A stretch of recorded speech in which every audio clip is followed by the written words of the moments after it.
ജിഷ്ണുവിന്റെ മരണത്തിൽ Nehru group chairman P Krishnadas ഒന്നാം പ്രതി തൃശൂർ കോടതിയിൽ പോലീസ് കുറ്റപത്രം സമർപ്പിച്ചു. കൃഷ്ണദാസിന് പുറമെ വൈസ് പ്രിൻസിപ്പൽ അടക്കം 5 പേർ കൂടി പ്രതികളാണ്. ജാമ്യമില്ലാ വകുപ്പ് പ്രകാരമാണ് കേസെടുത്തിരിക്കുന്നത്. ദിൽജിത്ത് ചേരുന്നു. ദിൽജിത്ത്, കൃഷ്ണദാസ് ചെയർമാനാണ്. കൃഷ്ണദാസിന്റെ ഇടപെടലുകളൊക്കെ തന്നെ വളരെ സംശയം ജനിപ്പിക്കുന്നതാണ്. ഏറ്റവും ഒടുവിലായി രക്ഷകർത്താക്കളെ ഭീഷണി പോലും പെടുത്തി അവരെ വെല്ലുവിളിക്കുന്നു.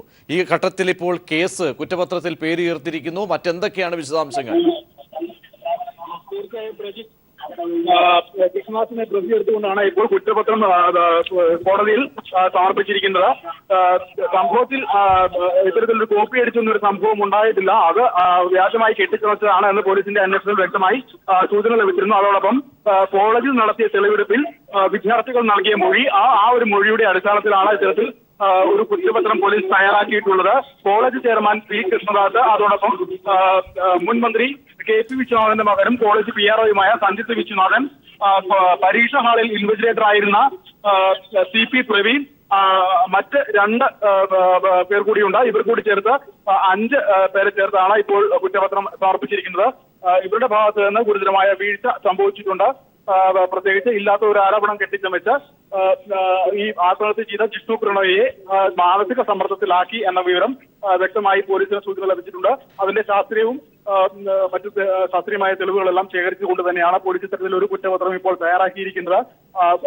മുൻപ് ഇത്തരത്തിൽ കോളേജിനെതിരെ സമരം നടത്തിയ വിദ്യാർത്ഥികൾ, കോളേജിന്റെ താല്പര്യത്തിന് കളങ്കം വരുത്തിയ വിദ്യാർത്ഥികളെ അവരുടെ രക്ഷിതാക്കളെ വിളിച്ചു വരുത്തി അവരുടെ ഇല്ലായ്മ ചെയ്യും എന്നതടക്കമുള്ള ഭീഷണി മുഴക്കിയ പി കൃഷ്ണദാസ് ഡിസിപ്ലിനറി ഓഫീസർമാരെ ഉപയോഗിച്ച് ഇതുമുറിയിൽ എത്തിച്ച് വിദ്യാർത്ഥികളെ മർദ്ദിച്ചും മറ്റും കോളേജിന്റെ നിയമങ്ങൾക്ക് അനുസൃതമായി അവരെ എത്തിക്കുന്ന നടപടിയിലേക്ക് നീങ്ങുന്ന ഒരു ചെയർമാനെ കുറിച്ച് നിരവധി ആരോപണങ്ങൾ വിദ്യാർത്ഥികൾ പറഞ്ഞിരുന്നു. ആ ആരോപണങ്ങൾ ശരിവെക്കുന്ന തരത്തിലാണ് കഴിഞ്ഞ ദിവസം വിദ്യാർത്ഥികളുടെ പരാതി ഉണ്ടായത്. തങ്ങളുടെ മാതാപിതാക്കളെ വിളിച്ചു വരുത്തി നിങ്ങളുടെ കുട്ടികളെ ഇനി കാണണമെങ്കിൽ മോർച്ചറിയിൽ നിന്നോ അല്ലെങ്കിൽ ആശുപത്രിയിൽ നിന്നോ അവരെ കാണേണ്ട ഒരു സാഹചര്യം ഉണ്ടാവും.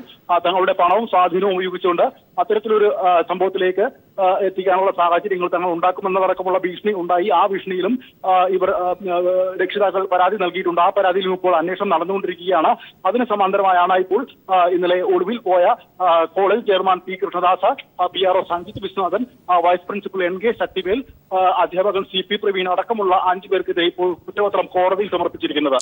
ഇവരൊക്കെ തന്നെ ഒളിവിൽ പോയി എന്നുള്ള കാര്യത്തെ കുറിച്ചും അവരെ എവിടെയാണെന്നുള്ളതിനെ കുറിച്ചുള്ള സൂചനകൾ എന്തെങ്കിലും അന്വേഷണ ഉദ്യോഗസ്ഥർക്ക് ലഭ്യമാകുന്നുണ്ടോ?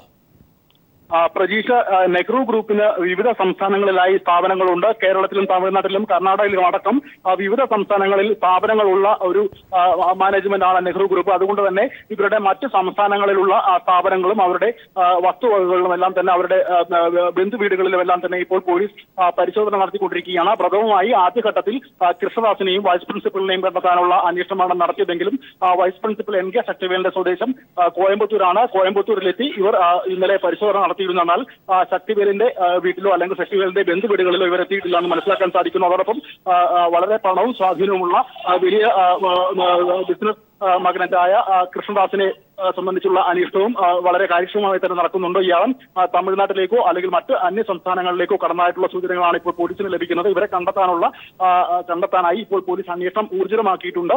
അന്യ സംസ്ഥാനങ്ങളിലെ പോലീസ് സേനയുമായി ഇക്കാര്യത്തിൽ ഇവരെ കണ്ടെത്താനുള്ള കാര്യത്തിൽ കൂടിയാലോചിച്ചുള്ള പ്രവർത്തനമാണ് പോലീസിന്റെ ഭാഗത്തുനിന്ന് നടക്കുന്നത്. ദിൽജിത്ത്, വിദ്യാർത്ഥികൾ ഇപ്പോൾ സമരം ചെയ്ത വിദ്യാർത്ഥികളൊക്കെ തൃപ്തികരമായ രീതിയിലുള്ള ഒരു ഇടപെടലാണോ ഇപ്പോൾ ഉണ്ടായിരിക്കുന്നത്? അവരുടെ പ്രതികരണങ്ങൾ എങ്ങനെ ലഭിക്കുന്നു? തീർച്ചയായും പ്രതീക്ഷ, ഇന്ന് രാവിലെ നമ്മൾ സമരപന്തലിൽ വിദ്യാർത്ഥികളോട് സംസാരിച്ചപ്പോൾ തന്നെ അവരുടെ ആവശ്യങ്ങൾ വ്യക്തമായിരുന്നു. ആദ്യഘട്ടത്തിൽ പോലീസ് നടപടിയെടുക്കുന്നത് അല്ലെങ്കിൽ പ്രേരണാകുറ്റം ചുമത്തിയത് vice principal NK Shaktivel, CP Praveen, അധ്യാപകൻ CP പ്രവീൺ അടക്കമുള്ള ആളുകളിലേക്കായിരുന്നു. എന്നാൽ വിദ്യാർത്ഥികളുടെ ആവശ്യം ഈ ആരോപണ വിധേയനായ disciplinary officer PRO Sanjith Viswanathan, അതോടൊപ്പം കോളേജ് ചെയർമാൻ പി കൃഷ്ണദാസ് എന്നിവർക്കെതിരെ ശക്തമായ നടപടി വേണം, അവരുടെ കസ്റ്റഡിയിൽ എടുക്കണം എന്നിവയായിരുന്നു വിദ്യാർത്ഥികളുടെ ഏറ്റവും പ്രധാനപ്പെട്ട ആവശ്യം. ആ ഒരു ആവശ്യം അംഗീകരിച്ചുകൊണ്ട് തന്നെയാണ് ഇപ്പോൾ പോലീസിന്റെ നടപടികൾ ഉണ്ടായിരിക്കുന്നത് എന്ന് തന്നെയാണ് പറയേണ്ടി വരും. ആ ഒരു അർത്ഥത്തിൽ സമരക്കാരുടെ ഏറ്റവും പ്രധാനപ്പെട്ട ആവശ്യം ഇപ്പോൾ യാഥാർത്ഥ്യമായിരിക്കുന്നു. അവരെ കസ്റ്റഡിയിൽ എടുക്കുന്നതോടുകൂടി തന്നെ വിദ്യാർത്ഥികളുടെയും നാദാപുരത്ത് നിന്ന് എത്തിയിരിക്കുന്ന ആക്ഷൻ കൗൺസിലിന്റെയും നേതൃത്വത്തിൽ നടക്കുന്ന സമരത്തിന്റെ ഏറ്റവും പ്രഥമമായ ലക്ഷ്യം ഈ ഒരു അറസ്റ്റോടുകൂടി കൃഷ്ണദാസിന്റെയും PRO സഞ്ജിത്ത് വിശ്വനാഥൻ അടക്കമുള്ള 5 പേരുടെ അറസ്റ്റ് നടക്കുന്നതോടുകൂടി തന്നെ അവരുടെ ആവശ്യങ്ങൾ അംഗീകരിച്ചു കൊടുക്കുന്ന ഒരു സംവിധാനമാണ് ഉണ്ടാകുന്നതെന്നാണ് നമുക്ക് മനസ്സിലാക്കാൻ സാധിക്കുന്നത്. ശരി ദിൽജിത്ത്. കൃഷ്ണദാസിനെ ഒന്നാം പ്രതിയാക്കിയ കേസ് 5 അധ്യാപകർക്കെതിരെയാണ് ഇപ്പോൾ പോലീസ് കുറ്റപത്രം കോടതിയിൽ സമർപ്പിച്ചിരിക്കുന്നത്.